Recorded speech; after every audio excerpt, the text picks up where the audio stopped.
Alléluia, gloire à Jésus, que le Seigneur nous bénisse, que sa grâce repose sur nous, que la bonté et la miséricorde de notre Seigneur et Sauveur Jésus-Christ soient dans nos vies au nom de Jésus-Christ. À lui seul la gloire, l'honneur, la louange et la puissance et le règne éternel. Au nom de Jésus-Christ de Nazareth, soyez bénis, soyez bénis, soyez bénis, remplis de l'affection du Seigneur, de l'amour, de la vérité, de la sincérité de notre Seigneur et Sauveur Jésus-Christ de Nazareth, le Tout-Puissant, Père éternel. Nous lui rendons toute la gloire, la puissance et l'honneur pour tout ce qu'il est en train de faire dans nos vies, au nom de Jésus-Christ de Nazareth. Nous devons élever nos voix pour l'adorer, pour le louer de tout notre cœur, de toute notre âme, de toute notre force et de tout notre esprit, car il est digne de louange et d'adoration. Béni soit le roi des rois, le Seigneur des seigneurs. Alléluia. Merci Jésus pour ce moment que tu nous as permis. Je bénis le Seigneur Jésus-Christ pour la vie qu'il vous a donnée, pour la protection, la couverture et la délivrance qu'il vous a accordée par sa main toute puissante. Et je bénis le Seigneur Jésus-Christ pour la vie qu'il m'a accordée et qu'aujourd'hui encore je reviens donner ses merveilles, sa grâce, sa gloire, sa puissance, sa sagesse, son intelligence à son peuple. Que son nom soit béni, que son nom soit loué, que son nom soit glorifié au nom de Jésus-Christ de Nazareth. Amen. Frères et sœurs, je me présente à nouveau, c'est prophète Joseph Sambou de l'église évangile de la gloire de Jésus-Christ. Donc, le pasteur principal. Donc, aujourd'hui, je viens partager avec vous un songe, mais je dirais que c'est une révélation parce que c'est une chose qui est cachée que le Seigneur va mettre à nu. Gloire à Jésus.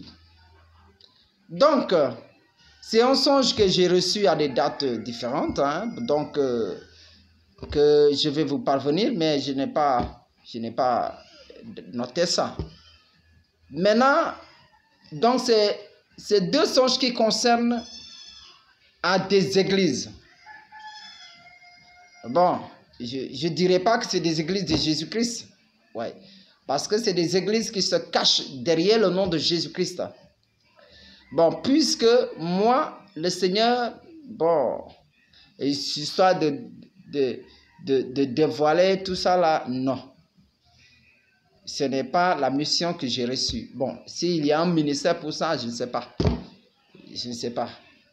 C'est pas très franchement, je vous dis. Donc, ce n'est pas une dénonciation, mais je vous transmets une information, une révélation. Un songe ou bien un songe de la part du Seigneur pour vous dire de ce qui va arriver dans le temps. Je ne sais pas si c'est dans 2 jours ou 3 jours ou dans 1 an, dans 2 ans, 3 ans, mais je sais que ça va se passer avant le retour de Jésus-Christ, avant l'enlèvement de la 5e église. Gloire à Jésus. Donc, c'est un songe que le Seigneur m'a donné pour préparer ses brebis, ses enfants, ses serviteurs, ses servantes. Donc, à son retour, mais de faire attention là où ils mettent leurs pieds, là où ils entrent, là où ils pensent aller adorer le Seigneur Jésus-Christ, le Créateur de toutes choses. Voilà, donc ça concerne 2 églises. Mais ces 2 églises-là sont différentes du caractère, de dénomination. Donc, la première église que j'ai reçue le songe, c'est une église connue un peu partout le monde. Donc, mais cette église est inférieure et peu connue par rapport à la 2e église que j'ai reçue dans le songe, dans l'autre songe. Donc, cette église que j'ai reçue, premièrement, le songe, je disais que c'est une église qui est connue. Elle est à peu près un peu partout le monde. Donc, Le Seigneur m'a montré dans le songe que il va susciter un de ses serviteurs qui était dans cette église et qui a pratiqué des œuvres des ténèbres, des œuvres de la magie, de la franc-maçonnerie, des œuvres occultes. Le Seigneur va le retirer de là. Lui-même, il va le délivrer. Il va le restaurer et il va l'utiliser pour dévoiler les œuvres des ténèbres dans cette église-là, qui se cache derrière le nom de Jésus-Christ et l'image de Christ, le Sauveur, le véritable, le vrai, la lumière. Donc, ce serviteur, il est un pasteur. Il était un pasteur dans cette église. Et certainement, il est jusqu'à présent pasteur, je ne sais pas trop. Mais il va se lever un jour et il va dévoiler tout ce qui se fait dans les ténèbres dans cette église-là, qui est la première église que j'ai reçue du songe. Le premier songe. Donc, et cette église-là, elle se prétend être une église, bon, on ne sait pas trop si c'est une église évangélique ou protestante, on ne sait pas. Bon, elle ne s'est pas affichée, mais elle prie d'une manière telle que l'église évangélique prie, mais des pratiques qui ne sont pas véritablement chrétiennes de Christ. Gloire à Jésus. Bon, le Seigneur va utiliser quelqu'un, lui-même, c'est lui, il va utiliser quelqu'un de cette église qui était dans cette église, il va le délivrer et il va dévoiler toutes ses œuvres. Amen. Gloire à Jésus. Donc, et quand je voyais la personne, elle était en train de dévoiler ses œuvres. Elle racontait, elle disait, si vous voulez demander tel pasteur, voilà ce qui se fait, ce qui se fait dans cette église-là. Bon, maintenant, c'était comme dans une grande salle. Et dans cette grande salle-là, il y a comme un vieillard avec des cheveux blancs qui s'est levé. Bon, il ne croyait pas. Il voulait ramener les gens à croire la doctrine, ce qui se fait dans l'église. Mais je sais que le Seigneur, par là, son serviteur qu'il a utilisé pour dévoiler, il va retirer beaucoup dans cette église. Que le Seigneur nous bénisse. Donc, et c'est comme ça que le songe s'est terminé. Amen. Donc, je vais donner un verset biblique avant de continuer à la deuxième église. Donc, nous allons prendre Marc chapitre 4, verset 21 à 23.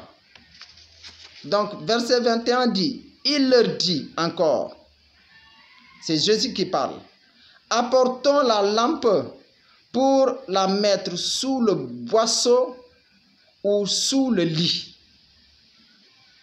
Ou sous le lit, n'est-ce pas pour la mettre sur le chandelier? Verset 22 dit, car il n'est rien de caché qui ne doive être découvert, rien de secret qui ne doive être mis au jour.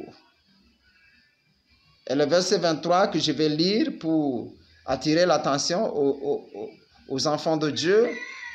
Verset 23 dit, si quelqu'un a des oreilles pour entendre, qu'il entende. Gloire à Jésus. Amen. Que le Seigneur nous bénisse, que sa grâce repose sur nous. Donc, nous allons prendre Daniel chapitre 2, verset 20 à 22. Voilà. Nous prenons Daniel chapitre 2, verset 20 à 22. Amen. Donc, dans ce Daniel, c'était lorsque le roi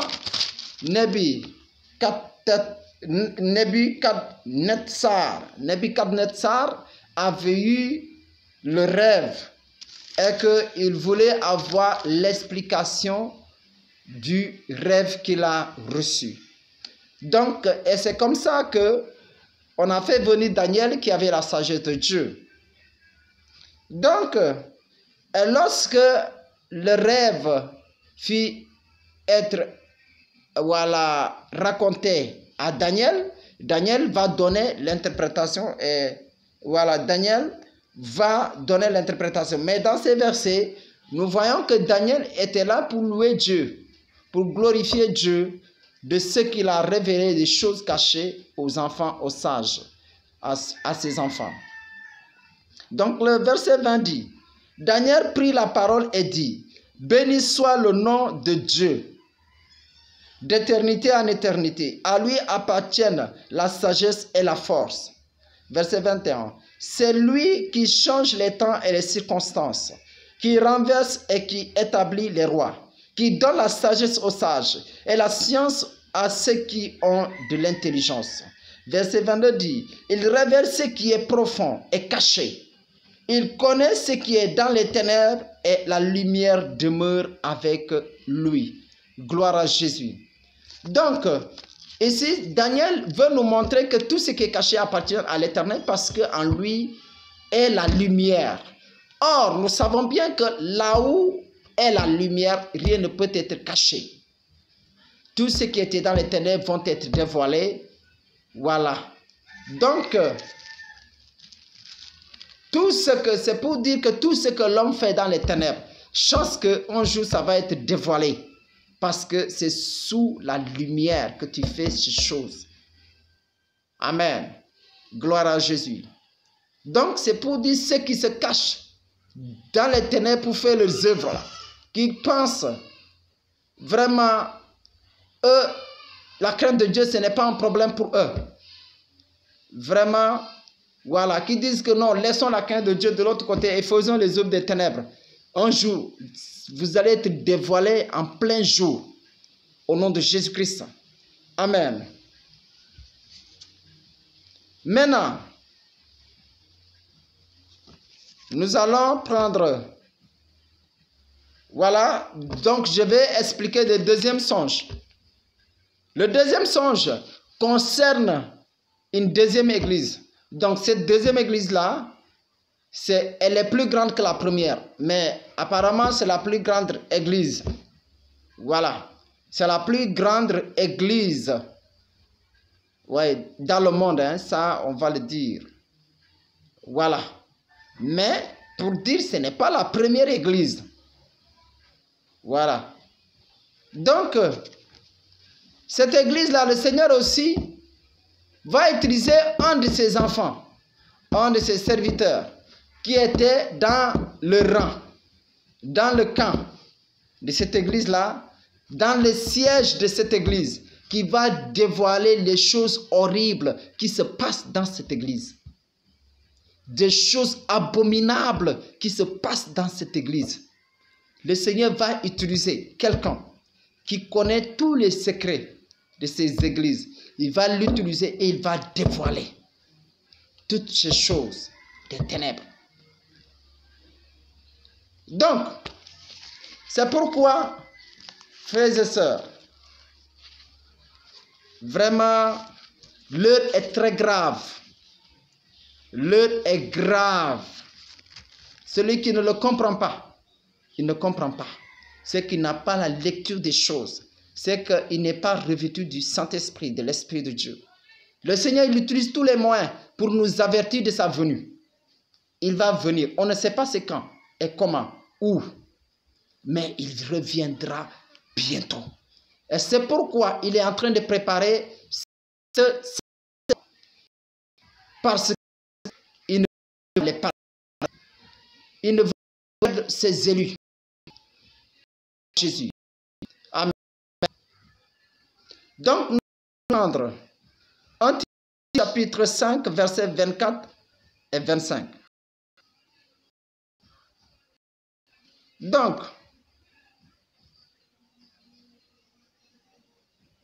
verset 4 dit,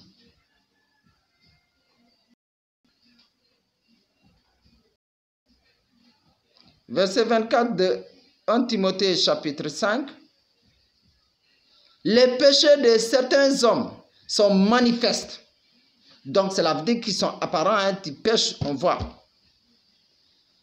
même avant qu'on les juge. Tandis que chez d'autres, ils ne se découvrent que dans la suite. Il y a certains péchés, d'autres pêchent. On ne connaît pas. Mais c'est le grand jour que tout ce qu'ils ont fait dans les ténèbres là va être dévoilé. Donc toi, qui ne cherche pas à avoir la crainte de Dieu, continue à pécher, continue à vivre des choses qu'on ne peut même pas citer chez les païens. Continue à tromper les gens, à vivre dans l'idolâtrie cachée, à vivre dans l'occultisme, dans la franc-maçonnerie, dans l'église de Jésus-Christ. Tu vas être découvert en plein jour. Le Seigneur va te dévoiler en plein jour. Le Seigneur va dévoiler tes œuvres des ténèbres, les œuvres des ténèbres que tu pratiques dans son église. L'occultisme, la franc-maçonnerie, le fétichisme, le maraboutage dans l'église de Jésus. Le Seigneur va utiliser ses serviteurs pour dévoiler tes œuvres en plein jour. Donc, le verset 25 dit, de même, les bonnes œuvres sont manifestes.